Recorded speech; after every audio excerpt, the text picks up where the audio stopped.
Okay, I'm going to do a quick little video on replacing the flex pipes on a D3A8 Quattro.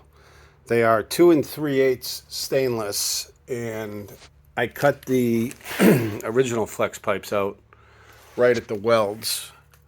This is the new one that I've put in.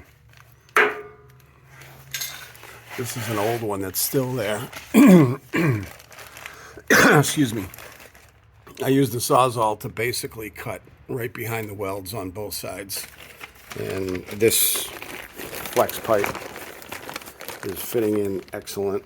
I don't know if you can read this, but it came from Bear Creek Converters. I also bought the pipe clamps that go in the back. And those are LJC 238SS. Everything I'm doing in stainless.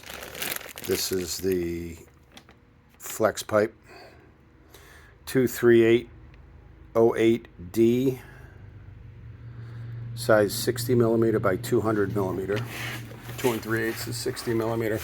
The clamp will be replacing that one back here. You're going to have to pull the thing out. I did take it out and ground the ends of this one, and these are basically the tools that I've used so far. Air hammer was very helpful getting the clamps off and getting some of the nuts off.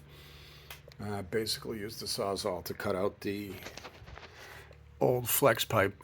Now I just have to figure out how to weld in stainless. I think what's going to happen is I'm going to pull this all out again and weld this side on, and then I might have to take off the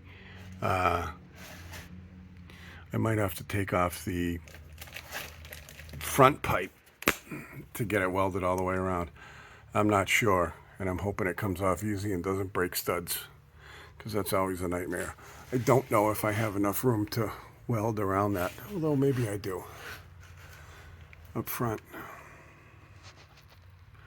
Anyway, A8D3 should cover 2004 to I think 2009 or 10, but these are the right parts to do it anyway, and I had a hard time figuring it out because I didn't see a video on anybody doing it.